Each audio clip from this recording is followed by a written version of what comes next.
Rafe hinted recently that the Chen will have influences, something similar to the American Southern accent. And do you think the world is ready for Southern American influence in a fantasy show, in a fantasy language?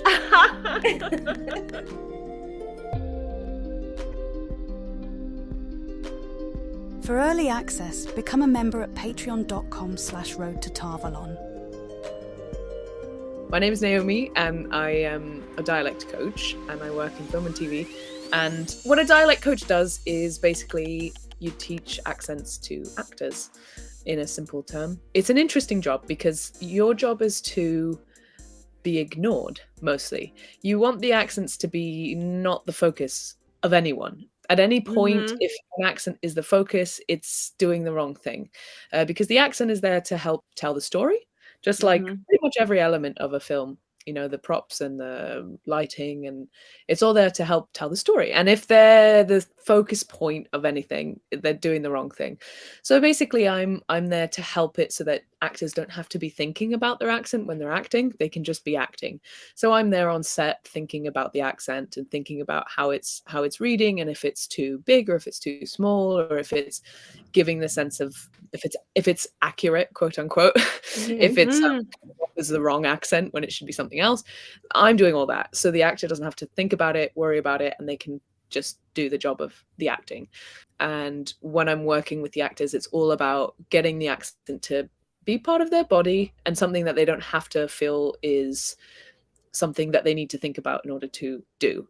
I come from a background in dance, among other things, so I think it's really important to be physical about it and feel it in the body. It's very similar to, I always describe it as it's kind of like dancing. So when you learn a dance step, even if it's like a simple dance step, when you first learn it, you have to think about it in order to execute it. You have to, like, I move my arm here and then I do this and I turn and I look down. But if you do it enough times, you can do it without thinking about it, and you can be more expressive. You can be happy while you do it instead of, just thinking arm, head, look.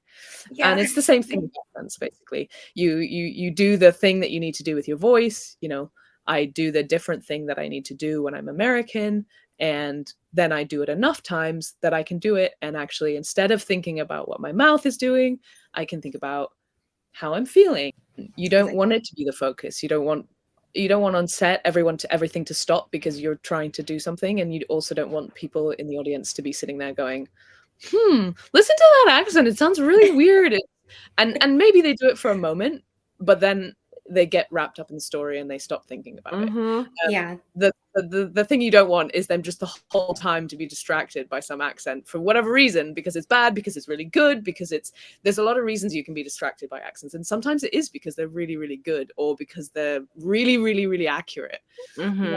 So it's all about helping to create a world and really connecting with the other people that create the world, the costumes and the lighting and the everything. Like, I mean, I don't connect that much with the lighting because it's very visual, but I mean, it's to all of that and making sure it all works together, as opposed to being like, it's all about this, which it is for me, but it's not for the story. It's a bit like an orchestra, all of these parts going together at the same time. I think what's really cool is, with being a dialect coach, like there's obviously with language such a real world need and application for these types of things, but in your shoes, it's also maybe a little bit more creative, where with the Wheel of Time, you get to kind of flex that like creative muscle and think about, I think I read you worked on The Last of Us, and I think I had read about you thinking about the future, like what would things sound like in the future? And that was just something kind of in the back of your head. And with the Wheel of Time, it's also similar because the world has broken apart and been put back together. And there's this kind of unanswered question about, what time are we in? Is this the past? Is this the future? How should things feel and sound? And it's really interesting. I mean, all of these questions, just maybe they're floating out there. I don't know. Yeah, it is a fun way to look at it. I that's one of the things I really enjoy about this particular show is how much I get to be creative. And also how busy I am. Very busy. Yeah. I love that feeling of being busy. Yes. Yeah. Should we jump in with the first question? Because honestly, it's the one that I want to be asking anyway. Yeah. Okay. Yeah. Okay, cool. So our first question is, was there a moment in your life that made you realize you wanted to work with languages? How did it progress to working in the film and TV industry? Like I said, I trained in dance and then I studied linguistics. Mm. And I always really liked theatre, and I did quite a bit of Amdram. I stopped dancing more all the time. I did a lot of like musicals where I was like dancing in the background kind of thing. And I began working as a faculty member at the University of Oregon in the linguistics department teaching English. So I did applied linguistics, which is basically the linguistics of how people learn languages. And my thing that I was the most interested was how people learn the accent that they're doing when they're doing another language, because you have to do an accent, you know. So I developed this sort of like way of doing it where people were doing a little performance as they were learning, as they were doing pronunciation, they were doing performing. And I kind of sort of doing research into how that helps your pronunciation when you're doing something else and trying to pronounce something, as opposed to just focusing on, you know, because you'd get these graduate students trying to get better pronunciation so they could teach their like graduate maths class or something like that. Yeah. And so I was looking at, well, how does it, you know, improve the ability to learn the accent, to change your accent a bit if you're doing something else like performing, you know, which none of the people that I was working with really were performers, but they were just doing these silly little plays. And I basically I was tired of academia, and I wanted to not the biggest fan. I have good things to say about it, but also, like anything, it can be tiring. I thought I wanted to be a dialect coach, and I literally sat down on Google and I went, how do you become a coach? And it was the first time it happened to me that Google was like, girl, I don't know. Listen. Google was like, I don't. And I was like, really? Google? Are you sure? And it was like, yeah. So I so I sent out, I basically, instead I said, okay, fine, Google, tell me who is a dialect coach. And I sent out a whole load of emails to dialect coaches, and eventually one dialect coach did reply to me and gave me some advice on what I should do. So that was where it went from there. That's amazing. That's very cool. Yeah. Yeah. Took the initiative and just went for it. Yeah, I love that. And I love that Google was stumped by your answer, because I mean, really, how often does that happen? Yeah. Okay, so I'm just curious about how long did that process take before like someone responded to you and was like, here, this is how you do it, and now you're here? It took about a year for me to like sort out like what I needed, what I was gonna like, what's happening, what do I need to do, like find out how you become a dialect coach. If anyone out there wondering, you go to Central School of Speech and Drama, and you study voice. Voice studies. That is the answer that Google doesn't have for me. Yes. Yeah. That's perfect. For anyone who has aspirations out there, now they know. Yeah. Yeah, exactly. Yeah. It seems like such a fun and interesting occupation to have. I love this. So do I. Good. That's even better. Yeah. Okay, so with this next question, it was more about the world building. And within the Wheel of Time, we have this fictional world, but there's all of these different cultures and nations, and everything's spread out. So I wanted to know what your process is like when you're kind of mapping these things out. It's all a team effort. So I'm involved, but I think of myself probably more as a facilitator. And so there's kind of like key elements, the main key element being Rafe. Rafe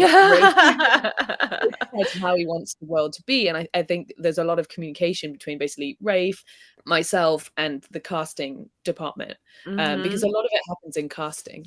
So, you know, they kind of think about Rafe, and the other writers think about what do we want this world to feel like? What do we want this country to feel like? What do we want it to look like? And they have discussions with the production designer, like, what's it going to look like? Where are we going to shoot it? So what does it look like? And they go back to the books and they look at the books, and then they end up casting people, and then they tell me, we want this to feel like this kind of a place, and here are the people we've cast. And then what I do is I look at these actors, and I kind of think of how it is that we can pull these actors who are cast in roles in this nation into a feeling that feels similar, feels like it's from the same place. Usually the answer for dialect coaching is less is more. The least amount of like extra stuff that you have to throw in there, the better it is. The more realistic it is, the more natural, the more believable, probably.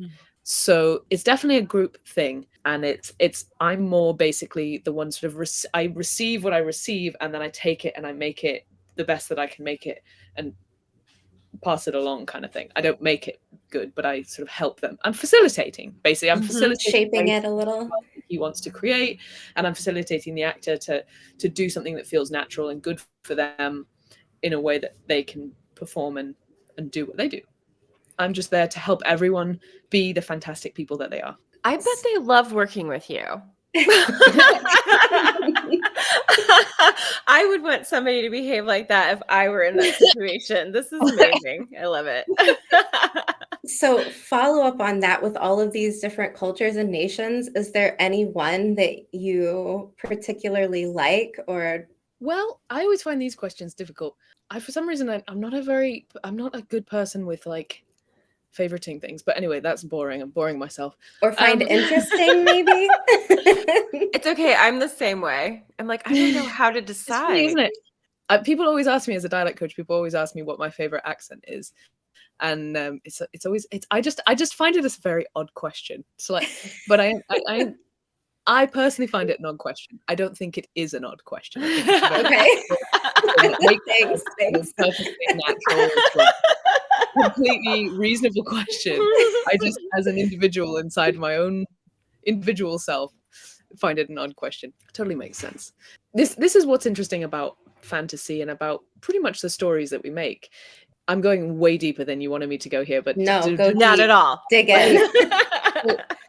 If you think about the worlds, there is sort of a protagonistic world. You know, Andor is kind of your home world. You know, that's where your main characters are from, and that's where like you've got a real high quantity of goodies in Andor. I mean, you have a good, you know, there's goodies and baddies in all the worlds, but it's the one that's the most fleshed out. It's one you spend the most time in, and it's where your protagonists are from. So interestingly, you quite frequently see that reflected in sort of casting and the accent world that's built up. Is you feel like that's the most like neutral one. If you listen to an audiobook, you also find that like the person narrating the audiobook will be doing the narration in a more neutral accent, and then everything else will be more like colored. Yeah, it will be a more like regional for this character and that place. You tend to see that in all kind of fantasy things. If you look at like Lord of the Rings, I guess there's, you know, most of the characters are in one sort of accent place, and then there's some other characters in other accent places. So that tends to mean that like some of the worlds feel slightly different. But yeah, I mean, I don't know. No, I don't have any favorite worlds. I think probably whichever one I'm doing the most stuff in is my favorite, or the one that's the most interesting to me. It's always the real answer is always whatever's the most interesting is probably my favorite. So probably one of the worlds that I can't really talk about is probably my favorite. Ooh. Well, I'm doing the most exciting. I love that. Again, we're right at a section where I want to ask you this question. So this is perfect. Were there specific languages you use to help determine how the old tongue would sound? So like now sliding into the language of the Wheel of Time in some ways. When we kind of went through looking at Old Tongue, I looked at the Old Tongue, had a nice document prepared by Sarah Nakamura that was like, had a lot of Old Tongue stuff all put together in the same place, and I could read a lot of the old. So I had a look at it, had a read, I had a feel for like what it felt like for me, and then I basically, and this is kind of how it always works with the dialect stuff that I do and with Rafe is I basically have a look, have a feel, think of what sort of like strikes me, what feels kind of like good ideas to me, and then I send those ideas along to Rafe. So I basically sent him recordings of a variety of different languages. I probably can't remember all the different languages I sent him recordings of, but I took snippets of what felt to me like the idea I had in my head. So not just like, here's a language name, look it up. I went through and found recordings of them and found the snippets of what felt like so smart Old Tongue to me. And I created like probably a 2-minute file so that he could just listen to it and then tell me which bits of it felt like elements of Old Tongue to him. And so then he came back, and I think we sort of landed on a little bit of Celtic, some Arabic, some sort of a Spanish, and I think Hebrew was actually the other one. Interesting. It sort of should feel like, it sort of tickles the little remembrances in me. Like, are they speaking Arabic? I've definitely, when reading the books, have came across certain lines in the Old Tongue, and I was like, oh, that's German. Where it's like, oh, I can recognize that. It's really interesting. Yeah. When we were emailing previously, we were talking about Your Welcome Warms Me, and you had said that you had a good story about this line in the Old Tongue. I hope you remember. So many stories about Old Tongue line. I'll take any of them. One of the things that I do, the other like role that I have on the Wheel of Time, is that I'm the language consultant, which means that I do all the translating for the Old Tongue that we have in both the songs and in the scenes, and then I teach the actors how to say them, and I'm again doing the same kind of dialect coachy thing on set, but I'm also there for like post-production to make sure that the subtitles are actually subtitling what's being said, because it'll get cut, and then they'll put subtitles in, and they'll accidentally have cut a bit where it's not actually saying what it's, so that kind of languagey stuff where you're kind of just making sure that everything tracks and translates and that kind of thing. So one of the things that means is that I am building out the language. As Robert Jordan had it, it's very much a dead language. I sort of liken it to Latin in what it seems like how it lives in the world of the Wheel of Time, because there's like some fancy people that speak it, but really for and it's not really a communication language for any particular culture in the now time. It was the language that everyone used in the before the breaking. Then the idea was that the language itself got kind of broken. So that's a really interesting, fascinating thing for me, because basically I look at what Robert Jordan has, and it's very disjointed, and doesn't make any sense in a lot of ways. There's no grammar there for you. There's almost nothing to like cling on to, but there is a lot of words. There's a lot of vocabulary. So one of the things that I did for season 1 was build out this language so that there was a way to make it make sense for the bits of season 1 where we are set in before the breaking. So it had communication language, and that is so much fun. That is where I get the nerdiest I could possibly get, and it's where actually my understanding and knowledge of the world of the Wheel of Time is the most important, because basically I'm combining linguistics and understanding of language and how it works and how it functions. I'm combining that with sort of artistry, because the first thing I did was create the sound of the Old Tongue. We had lines already and we had to create a sound for it. I had a feel for the language because I'd read all the stuff that he'd written in the language, and then I had a feel for how it sounded because we'd already created the sound of these particular lines that we started with. And then it combines basically like imagination and an understanding of the culture, because a language is a reflection of your culture. So that's what was so fascinating to me, was looking at the culture of the people before the breaking and looking at the culture of the people after the breaking, and asking myself, how might the language reflect the differences in those cultures? And also asking myself to explain things that you had from the books that didn't make sense, explain them backwards to make them make sense. Let's all be clear here and say that language never makes sense, because it is an expression of humanity, and when has humanity ever made any sense? So real languages don't make any sense. That's so true. But they needed more of a system than what Robert Jordan gave us, because what he gave us was a lot of disjointed rubble, essentially, because that was the idea he was trying to create.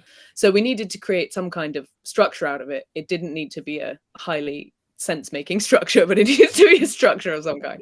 So one of the things that I did to that note was I did a lot of basically going even further back than Old Tongue. So you've got Old Tongue as it exists you've got Dead Old Tongue, which is what I'm showing now is over here for some reason. So this is like Dead Old Tongue. Then you've got like Age of Legends, Alive Old Tongue. And what I did was then I created a Proto Old Tongue. So every language comes from another language until you get time before people have language.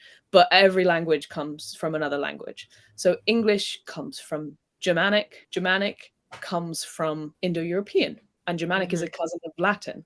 So you can look at Germanic languages and Latin and many other languages that are Indo-European, and you can go, oh, Germanic and Latin have the same word, but it's just slightly different. So like father and the word pater is the Latin. So you have like padre in Spanish. Spanish isn't, again, a child of Latin. So you've got like the per changed to a f. So the fun that I get to have with that, I get to sort of create stories, basically.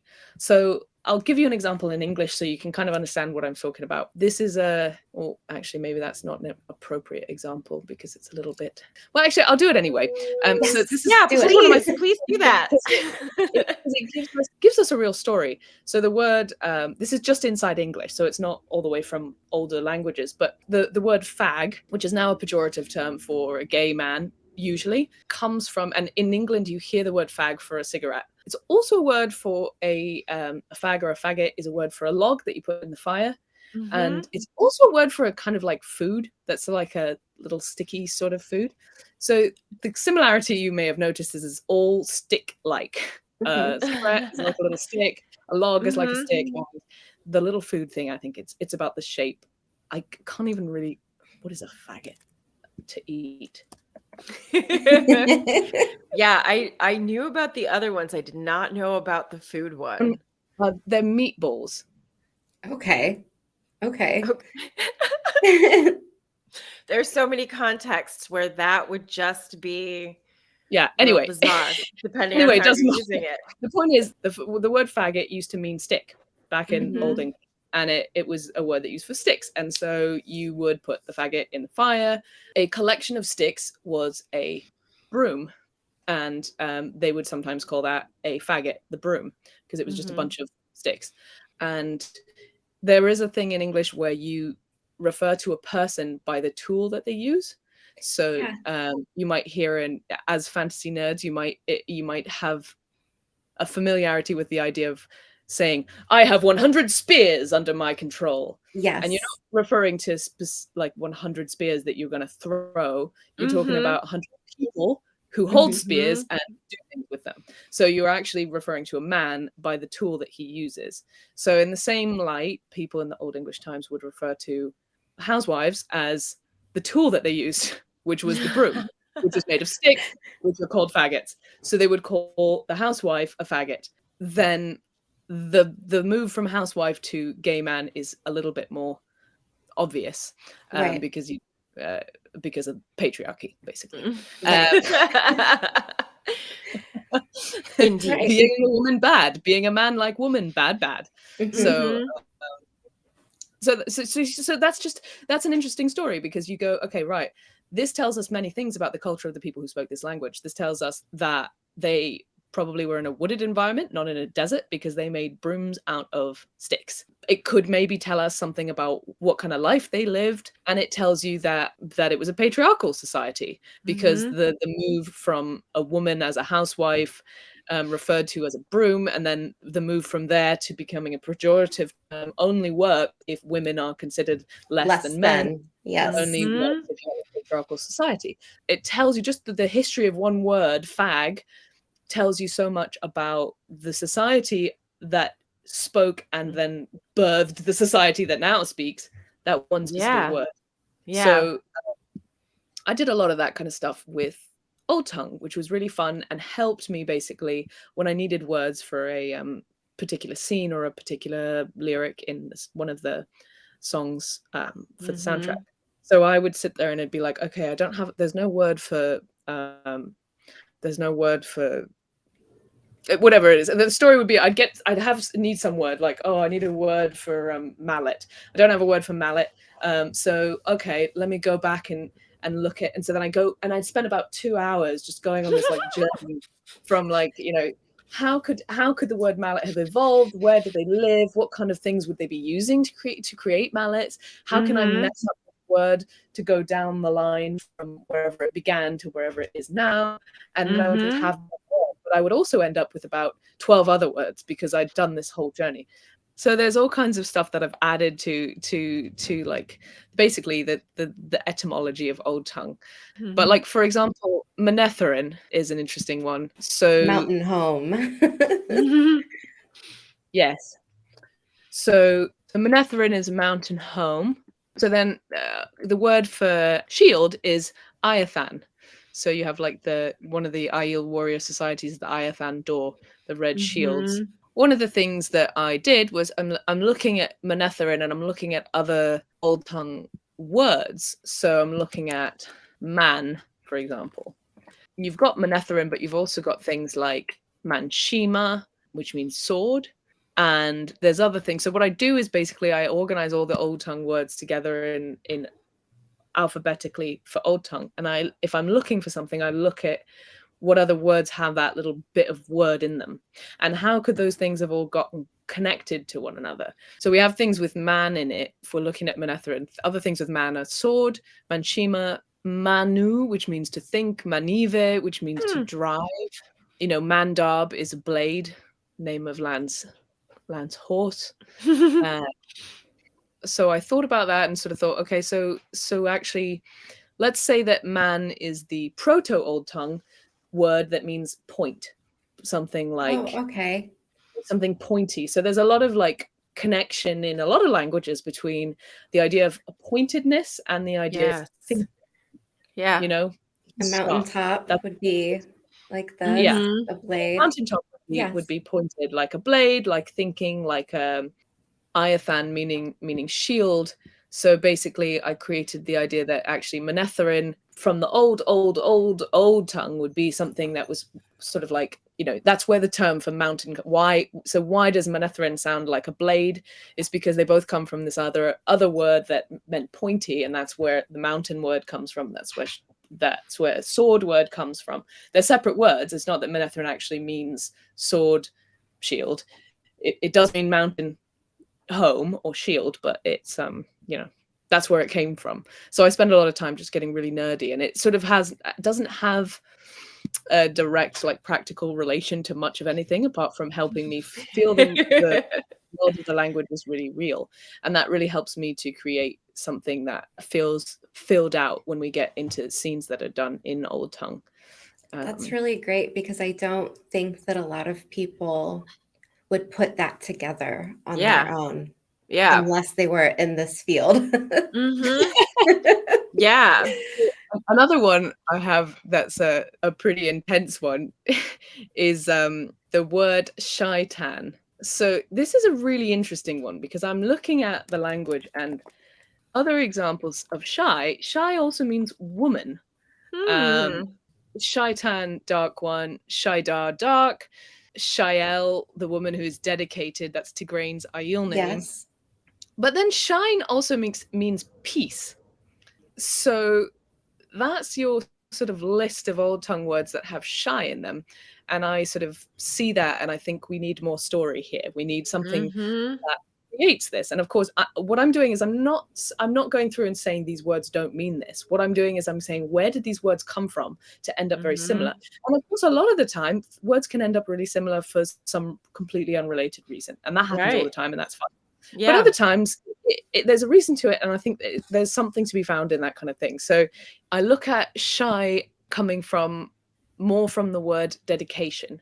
So you have a sense of that with like Tigraine's name, the dedicated woman. So I'm thinking, okay, dedication, what's the old idea of that? And so this one I sort of took from a little bit that for Tan, I took something that's a little bit close to an Old English situation where basically the word for king had a lot to do with being related, because that was culturally what was happening in Anglo-Saxon times. So actually the words kin and king are related words. Someone related to you in your tribe would be the next person who would be the ruler. Kind comes from the word for king and the word for kin. And kind is basically how you treat people you're related to, Right. as opposed to people outside of your tribe. So I look at Tan, I think, okay, maybe Tan comes from the Proto-Old Tongue, Tun, which means to give and receive, in the sense that basically to be a regent or a king, so you give to your people and you receive things from your people. So Tan is actually the Old Tongue word for sovereign. And Okay. Tana means to get. So this is sort of the words that I'm collecting together and creating a story for, basically. So now I'm looking at shaitan and I'm thinking, okay, so we've got this idea of dedication and this idea of like regency, which makes sense. If we look at the name shaitan, actually what it is it's the king of the dedicated. And I continued with this because I was looking at the word shaidar when I was looking at shai. And you've got Valdar, which is God. Yeah, Dar means forward. It also means sister. And Darai, Far Darai's Mai, that's Yeah. means spear. Darshi is to see. Anyway, so I'm looking at all of these, and I'm not necessarily saying they all have to connect to one another, but I'm sort of looking at them for sort of an inspiration and idea. So Dar, I say, comes from forward, and I said, okay, that's going to come from an old word that means far away. So it could have been used to mean far in the past or far in the future. It came to mean propel forward or move forward, which is how it presumably came to be in Shaidar. And that's basically dedicated to forwardness. People who were dedicated to breaking the world wanted the forward to mean forward and not forward to mean returning and cycling in a wheel. They wanted Changing to it. Yeah. go forward. So it's interesting because you think, what is the philosophy behind? And I think that's what's interesting about the Wheel of Time series, is that they really are like kind of going into, well, what is the philosophy behind being a dark friend? Why doing it? What's the point that's convincing them? That was one of my favorite parts about season 1 that I think that they've built upon from the books, because in the books it's like they're bad because they're evil, Because and they're then bad. like just go with it. And they Yes. really expanded upon that in the show, which I really appreciate, because I can say, okay, this makes sense to me. Like I can understand why someone would have this opinion or motivation, and it kind of clicks and you're like, yeah, like I get it. It's great. Yeah. Yes. I'll give you one more. So Sai Shi, which is the old tongue for the source of the one power, Adar. And anyways, Sai Shi. So Sai comes from the be verb. And then she also is the ending that you have to create in old tongue to make a word mean 100. So if you've got a number like ko, which is 1, 100 would be ko shi. And so you add the she to mean 100. So I sort of thought about it and I thought, okay, well, sai shi back in before the breaking, there was a lot more of a concept of things being multiplicitous and having more complications to them and being accepted, as opposed to being more black and white. And I think that's the biggest difference you see. Broken, everyone gets very dogmatic and very like, has to be this or it has to be that. And that's the white cloaks, they're very dogmatic and they're very like, it's this or that. I think of that from reading the books as sort of like what happened when the world broke. And before the world broke, people were more okay with things being different. There was two sides of Aes Sedai. There was men and women, as opposed to just women. Right. And so the idea was that Sai Shi comes from a root being manyness. So the idea that being is like where the power comes from. She is something denotes manyness, and since the one power comes from everything, it's the being or the power that comes from everywhere. Translated into the vulgar tongue, it loses some of its meaning, being called the one power, which I think makes sense in the world because they've sort of narrowed their vision. They're trying to survive once the breakings happened, and then now the vision, so that would reflect itself naturally in the way they speak, and so they call it the one power. It's like the one thing. Really, if you literally translate it into the old tongue, it would really more be everything's power, the power that comes from everything.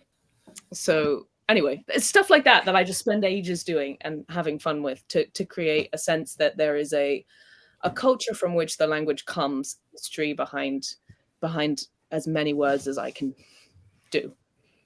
It's incredible. That's like amazing. I can't imagine how much work that would be. It makes my head hurt thinking about it. I don't have a knack for something like this. I mean, I moved somewhere where this is not my mother tongue, and that was full of difficulties. And I just think of someone who's like, no, like this is what I'm going into. This is what I'm going to make like my life, my work. And I'm just like, wow. Yeah. I had a question about one of the characters from the show, and it was about Loyal. And I think I was just so impressed with the sound of Loyal because the Ogier are normally peaceful, but they're also capable of like this incredible ferocity. So you have this like duality. And I think Hamid's way of speech just, I mean, really nails it. He's got this kind of like almost like gentle, calming presence to his voice, but then it's also like buzzing and rumbly, where I absolutely believe like the size and strength of this creature. And I just wanted to ask if you worked with him, was that just like a natural thing? He did it, it was great, or like did you help him a little bit? I'm so impressed by it. It was so good. With him, I was basically facilitating. So when we were doing prep and we were just beginning before season 1, we had sessions where basically we were just playing around. We would spend time just playing in a little space that I had. I had my little dialect office, which was really cool. And we would just play around. We were playing with depth and with strength and power, but we were also playing with slowness and finding the feeling of like power inside of slowness. So That we gave me did all kinds of goosebumps. like Yeah. just sort of like all kinds of different things. We did like just saying words whilst pushing as hard as you can into the side of a wall, and just but trying to say the words slowly and calmly, or doing something else. We did all kinds of different things, and again it's more about me providing some ideas and concepts that might help Hamid to reach a place that feels resonant to him and feels right to him, and feels like what the character is to him. So yeah, again it's all Hamid, and basically all I do is just kind of walk around giving weird ideas for things to try. I love that. Is like useful or not. The thing I was going to say before is I always say that like dialect coaching, you're trying to get to the top of a mountain, and what I'm doing is I'm not telling you which path to take, but I'm suggesting paths, and then we try walking up one of the paths together, and I go, no, this isn't working for you, is it? And they're like, no. And then we go back and we try a different path, and then we go up that path, and it's like, well, this is kind of working, and we try another one. And basically there's no right or wrong. Once you get to the top of the mountain, you're at the top of the mountain. How you get there doesn't matter. And the job that I have is to be able to like swap around different paths, to different exercises, different ideas, and make sure that the actor knows that it's not about them being right or being wrong. It's about them just kind of trying different things and see what feels right. Works. Yeah. That's great. That's great. I need someone like that to help me with my German. Sadly, I do not speak German. What's that? No German? No. Do you mind if I ask which languages you do speak? I speak French and Spanish and Portuguese. Nice. Because I did Wow. the Romance languages in undergraduate. Okay, cool. Sorry, just had to ask. I was curious. Brazilian Portuguese. Let's be clear as well. Oh, okay. Oh, okay. Okay. That actually is a bit of a difference, isn't it? Yeah, there is a bit of a difference. Yeah. Regions change things. I'm living Yeah. in it. Right. I'm living in it. I'm in a very notoriously difficult area for dialect in Germany. So I'm in the Swabian region, Schwäbisch, and Nice. it's very different and has caused a lot of problems in my learning journey. Because you're learning like standard German. Correct. Yeah. When I actually went to school for Hochdeutsch, for High German, I had already had like this Swabian influence on how I was speaking, plus the American accent. And my teacher looked at me like maybe I have a third eye. Like, where did you, what? Okay. But they kind of beat it out of you. So, yeah. Yeah. That's what I hear about High German. And so then I think the next one is yours, Amber. So this one was just more about like being on set, and on your website it says that once like a pronunciation is agreed upon and that's what it is, you have to sometimes enforce it. So this is just kind of a funny idea of like, were there certain things that people especially struggled with, or just funny things that happened along the journey of it all? Good question. Well, I mean, the most annoying thing for me is that you'll spend all this time prepping the actors, and the actors will, really work hard and listen to recordings and make sure they know all the pronunciations. And you'll go into the trailer in the morning and be like, okay, do you remember the pronunciations for these words? Like, make sure we get them right. And we're all like a team, and we come out this strong force of a team. And then the director and the assistant directors, they're like, oh, okay. Now we need Nyanav or Nianav. Where's Oh Nianav? God! Oh God! Oh God! Okay, can you just get Ninavi? You're just oh God. We're trying to keep something here. We can't. And so it's all that, because they refer to character names, they refer to place names. Where's Egwene? Can we get Egwene in here? And if you have like say you have an actor doing a daily and they're just talking to Egwene and it's their first time, and you've worked with them to make sure they know how to say Egwene, and then everyone's calling her Egwene, and then the actor's just like, so hello Egwene. So it is actually a legitimate thing that I have to go around and correct crew members to say the names contagious. Right. You'll just get into people's brains and get them, which is really, really funny. One of the tricky ones for some reason is I'm blanking on it now. Where's Moraine from? She's from Kyrian. Yeah, Kyrian, because Carhane. There's definitely actors who will take a while. It's Kyrian, and I feel like there's another C named city that I can't think of at the moment as well. Camelin? That can be sometimes.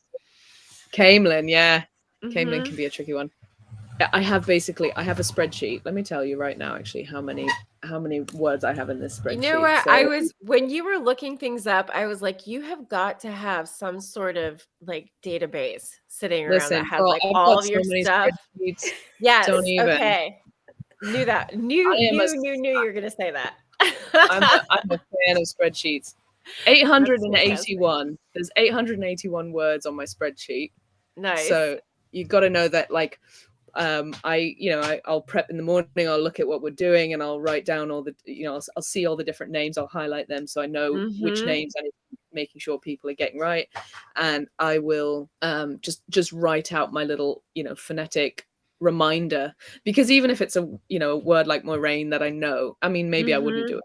I don't think I need to with that, but most, aside from like the main character names, I will still write them down, not because I don't know how to say them, but because in the moment, you have this quick thing and someone's like, is it this or is it that? And then your brain goes blank. So I always keep the electronic version of the spreadsheet with the 800 some things, because it always comes up that you just want to make sure that in that moment you are actually 100% sure that you are right about that particular name. So yeah, I've got a spreadsheet with that. I've got a spreadsheet with actually they're just normal documents, but I've got 2 different documents for the Old Tongue with Old Tongue listed alphabetically for English, and then Old Tongue listed alphabetically for Old Tongue, which are helpful when I'm doing translating. I just want to say that scene in season 1, the flashback where they're in the Age of Legends and it's all done in the Old Tongue, turned out so beautiful. Yeah. That was one of the scenes where Tracy and I we were like, oh my gosh. But like it's So just good. such a cool scene, and it really it really flows. And then there's also this kind of astonishing moment for, I think, people who haven't read the books, where they're like, wait, this is the past? Wait a minute. Yeah. What's happening? And there's so much going on, but it all works together so well. It was really cool. Well, look forward to more in season 2. I can just say that. That's exciting. I do. That's very exciting. I do look more forward Old to Tongue that. to come. I'm very pleased about the Old Tongue. I'm very glad that we were able to do scenes in Old Tongue, because I think it definitely adds something to the world, and it's definitely fun for me. Absolutely. Yeah, it seems like it fits your passion so well. Like that's it's lovely. Yeah. Okay, the next one, I don't know if I can this one might be a little bit too spoilery. So what if I just say this? So Rafe hinted recently that the Chen will have influences, something similar to the American Southern accent. And do you think the world is ready for Southern American influence in a fantasy show, in a fantasy language? Did I do okay? I think that's actually a really good question, because I think I think we connect this kind of high fantasy, I guess is what it would be called. You know, fantasy with swords, basically. Swords and horses. Yeah. Fantasy that is essentially, for whatever reason, it's like medieval times. Like anytime we get magic, shit goes back to medieval times. That's what's happening. Always. Magic, medieval. We have this connection as a culture that we can't shake. And so every time we create these things, that quite often just feels very medieval. And maybe also it's easier to create rules when it's like, well, if I just look at what do they do in medieval times? Like you've got a set of rules that are, like, realistic. And anyway, so anytime you get high fantasy, you just don't get American. You get a lot of American in sci-fi because it feels new, you know, but fantasy feels old, and therefore American is not old. American is new. And I think it's just fascinating how culturally we just have these shared beliefs, and to tell a story, I think it's all well and good to try and change things, because I think, you know, stories do that and art does that, but I think also it's not bad to also acknowledge these cultural norms that we have, and these cultural sort of, because if you're trying to tell a story and you want people to get lost in it, there is some sense of like allowing those cultural things to be there, because then you get lost in them. I don't know. So anyway, so that's why that question's valid, because you really don't get American in these kinds of fantasy things. And I think what's interesting, if you look at the books, is that the Chen are completely different and completely unknown, and the Aiel are quite unknown. They're, at least there's some connection. They know what they look like, they know how they fight a little bit, and they know something about where they are. The Chen, there's no knowledge of anything. They're completely non-existent. That part of the world didn't exist until they showed up. So I think there is something that will feel sort of American. There is something that could feel kind of American about that, because when people went to America from England, they didn't think that there was a piece of land there. They thought they were going to the other side of the piece of land that they knew about. And obviously, you know, people were not speaking with American accents when that happened. People were not people were not American. But I think that it's going to work really, really well. I think it's going to be really interesting. And I think also that there is something, it being so other, there is going to be something that's going to give it a real feel. Yeah. It's going to, Yeah. it's something you can really play with, I think, with this fact that it's so outside of the cultural expectation for a fantasy show. And to play with it in order to help tell a story is all what it's about, I think. Yes. Yeah. Yeah. It could almost be like give you this feel of unease where it's like, wait, that's different. Just like, like a little jarring even. Right. Like, Which I think helps the Sean Chan story really well. Absolutely. Yeah. That's fun. I like that a lot. Okay, so real quick, and it feels like the answer to this is going to be a definite yes, but were there any fun rabbit holes you fell down while researching for the television series, or was there anything in your research that surprised you about the Wheel of Time? Well, yes. I mean, I went down lots of rabbit holes. For me, a lot of the research, I mean, obviously I read the books, so that was a rather lengthy rabbit hole. That was a task. Yeah, it takes a minute. Just a little bit of time. Yeah, tiny investment of time. Just a little bit. And actually also looking at the books more in a little bit more depth with Rosamund when she was doing the audio versions. I don't know, have you listened to them? Not yet, but I'm not going all the to. way through, but I've heard certain chapters and I'm looking forward to it. Yeah. So yeah, there was a lot more. I think that's probably why my spreadsheet of names is as long as it is because I don't think we've said 800 names on the show yet, but I think definitely combine that with the names. Yeah. What's really nice about that is we've connected them so that there will be a sense of oneness between pronunciations throughout both the books and the shows. Someone out there can probably find one name that is pronounced differently between different people, but yeah, there was a lot of rabbit holes with language. A lot of times I found myself just like spending 35 minutes reading about like Tibetan language, prefixes, and just being like, well, or the other day I was reading an article about, I can't remember what it was now. I think it was a Native American language I was reading about, some academic study about how they created superlatives. And so interesting. I spend a lot of time with. There's always a need for a sense of some kind of like grounding or some kind of something to hang something on, and then you can be creative from there, because you sort of go down this rabbit hole, and I think the more rabbity holy you can get, the more realistic the language you create is, because then it's something weird and it's like, how did this what? And that's what happens with all languages. You look at English and you're like, where did we get those letters in the word through? Or, right. Yes. Yeah. Why is this like this and that's like that? And so the more rabbit holes I can go down when creating more words in the old tongue, the more realistic I can make it as a real language, I think. That's so fun.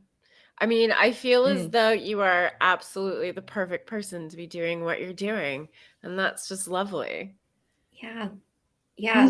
And I just wanted to say too, I mean, like, the world building aspect of this show is very large, and it has to be such a group effort, like you said. And thank you for bringing it to life for the people who get to enjoy it when the show comes out. Everybody's really excited for season 2. Very excited. Thank you so much for your time. Thank you. All right. Yeah, I'm very happy to do it.